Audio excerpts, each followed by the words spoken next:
What is going on, everybody? Welcome back to another Fallout 76 video, and for today's video I'm going to be showing you guys another 5 locations that is going to be really beneficial for XP farming, and not only XP farming but legendary farming as well. Now I know it is currently Christmas Eve, so a lot of you guys are probably getting Fallout 76 for Christmas or have already got it, so a lot of you are probably low level and looking for a good place to sit down and farm some XP. I got them all levels, so if you're a low level I got some spots. Even if you're a high level I got a lot of spots in there for you as well. And finally, if you guys are actually looking for some dope legendary weapons in Fallout 76 or just some bottle caps, you can check out U4GM. Link will be at the top of the description. They have the best prices on legendary weapons you can actually find out here, guys. So if you guys do want to enjoy the video, make sure to like and subscribe, and let's get right into it.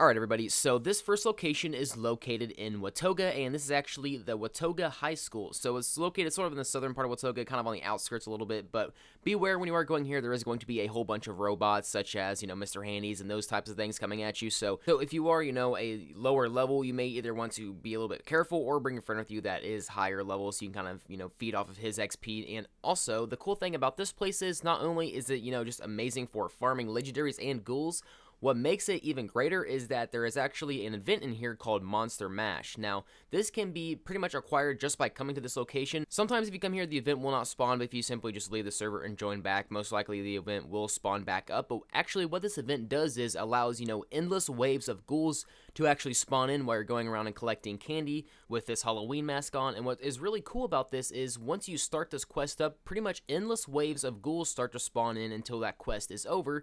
And not only this, but after the quest is completed, you get to actually replay this quest as many times as you want to. So being in here is going to allow you to essentially just farm ghouls without even having to server hop, which is absolutely amazing. Now, for me in the gameplay, the quest actually glitched out and I wasn't actually able to start it, but once you walk in here, it will automatically start up. There's also a computer directly to my right there, where you can actually turn in the Halloween candy you get from doing the quest. You can turn that in to get different prizes, such as legendary weapons, which is probably the best one. So by using this location right here, you are going to be killing 2 birds with 1 stone, because not only are you working towards completing the event, which is going to give you Halloween candy, which can be used to buy legendary weapons, you're also going to be killing endless waves of enemies, which oftentimes spawns legendaries. Now, I also want to mention that ghouls is probably the enemy that is going to spawn in here, but I will say in past attempts, I have had super mutants spawn in here before. Now, I don't know if that was intentional because I've never seen it happen again, but I will say it was way better just because super mutants give you a lot more XP than ghouls do. Overall, I think this place is phenomenal just because this place is great for higher levels and lower levels, just because ghouls are pretty easy to kill even if you are a lower level. I came in here at level like 14 and I was still easily able to take out ghouls without having to worry about dying a ton. But even if you are a low level, you can come in here with some friends or just hang out here for some higher level people here. And even if the ghoul is a super high level, as long as you shoot it one time and someone else kills it, you will still get the full amount of XP as you normally would from killing it yourself. This next location is located on the outskirts of the Savage Divide. It's called the West Tech Research Center. It's really easy to find. It has a big picture that goes with it. It's just under that big satellite as well. But this place is amazing for XP because earlier you heard me saying that super mutants give you a lot of XP. Well, guess what? This place is full of super mutants. Now, what's great about these guys is they kind of scale with your level, and this being in the Savage Divide, kind of close to the mire as well, most of the times these enemies are going to be a higher level. So this is probably going to be a location that you go to once you have leveled up a bit. This place has 2 entrances. There's super mutants on both sides, but this main entrance here is going to have a ton of them. I will say that you gotta want to be careful a little bit because there are some super mutant suiciders that will, run after you and try to blow you up with a mini nuke, so you want to take them out fast. Now, on the inside of this place, there is just as many, if not more, super mutants, but the cool thing about this place is it being a research facility, there is going to be a ton of office spaces and other testing labs you can actually go ahead and loot for a whole bunch of useful materials, such as screws, springs, and gears, and this place is just full of other useful items like that. Now, another big thing I like about super mutants, besides them giving a lot of XP per kill, they actually do drop a lot of really good items. Oftentimes, they drop a lot of good junk, a lot of weapons, and another great thing is they drop gunpowder, so this place is also phenomenal for gunpowder farming as well if you're wanting to, craft your ammo, if you're doing that sort of build oriented towards, using a lot of ammo. Overall, it's a perfect location for farming. There's great XP, great loot. Overall, across the board, it's pretty good. So if you are in the area, I'd recommend stopping by and seeing for yourself. This next location is actually located pretty much as far northwest as you can. Here it is from Vault 76, but it's located right up here called the WV Lumber Company. And this place, if I had to compare it to something, was actually pretty similar to the West Tech Research Center, but I would say that this is more geared toward lower level players because this place is phenomenal if you want to go to this when you first start out the game. All the super mutants here are about level 5 to 10, so you don't have to worry about, getting bombarded by a whole bunch of level 60 super mutants that you can't take out. These guys are pretty low health, so if you come up here right after you start the game, I came up in here in my most recent playthrough on my new character build, and I came up here to actually farm gunpowder, which I, mentioned briefly in the last place. These guys have a ton of gunpowder and a ton of ammo on them. That is great to start out when you are first starting the game. Another really big factor of why I chose this place and why I really like is because I use this location a lot for putting my base, just because this place is located on the outskirts, and because it's on the outskirts, not very many people come up here. So where I'm showing you right now, there's a lot of free space to put your camps at. No one's going to really bother you. It's great for, farming your vegetable starch if you want to have a lot of mute fruits, potatoes, and stuff down like that. It's a great place to have your base. Just make sure if you do put your base up here, you don't put it too close to this location because the super mutants will start to come up there and start to mess with you if they can actually see you.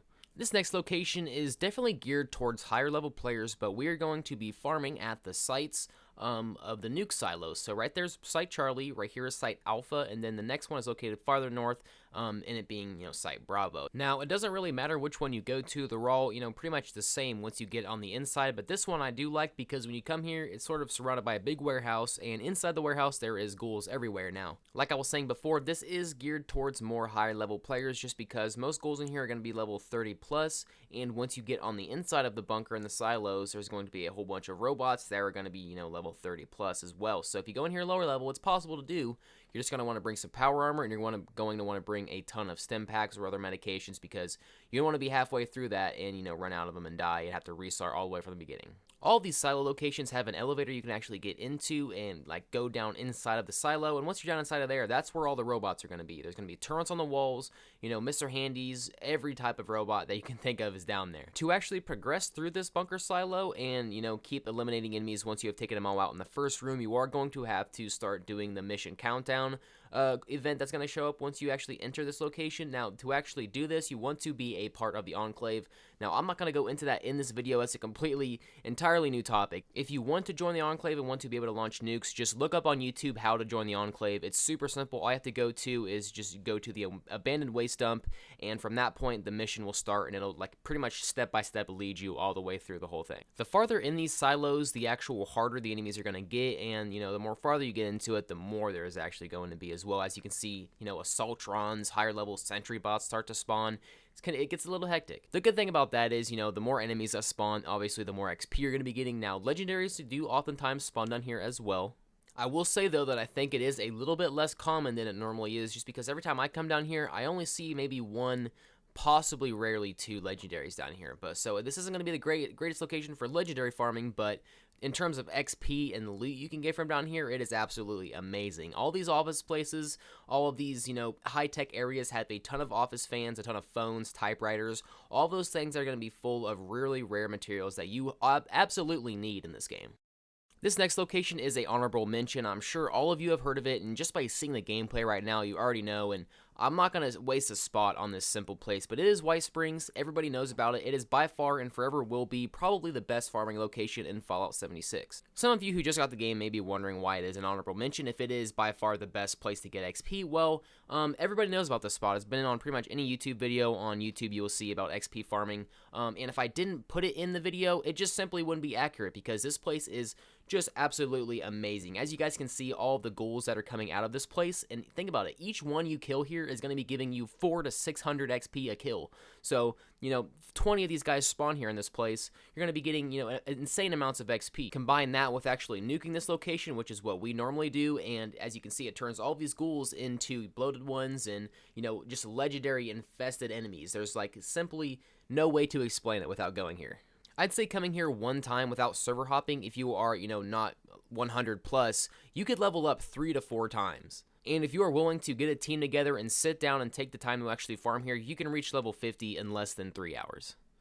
Alright everybody, last but not least, this is the final location we have for today's video, and it is the Blackwater Mine. Now, this place is great when it comes to farming because not only do a whole bunch of mole miners spawn here, these guys carry a lot of really good items on them. So when you kill these guys, they should all be around, level 30 plus 40, so it is going to be a little bit of a higher location, but these guys drop some really good loot. Many items that they carry on them are very useful, and the one thing that I really like about this place is their actual little suit things. They drop black titanium, which is actually really rare. Black titanium is used to craft the majority of power armor suits, and generally you can only get it through killing, either mining it or killing deathclaws. If you are doing a shotgun build, pretty much every single one of these guys is going to be dropping shotgun ammo, so this is a great place to farm for that as well. Once you have taken all the mole miners near the entrance, if you make your way towards this back, towards this little hangar looking thing, there is going to be a entrance to the Blackwater Mine. Now this is where you can continue to kill more of these guys because this place is just absolutely infested with all of them.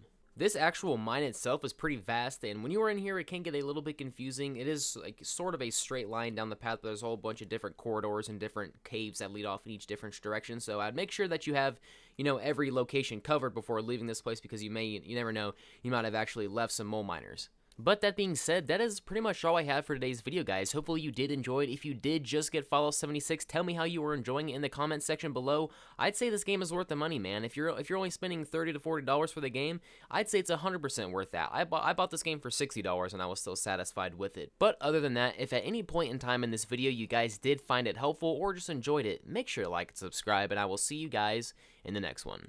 Bye.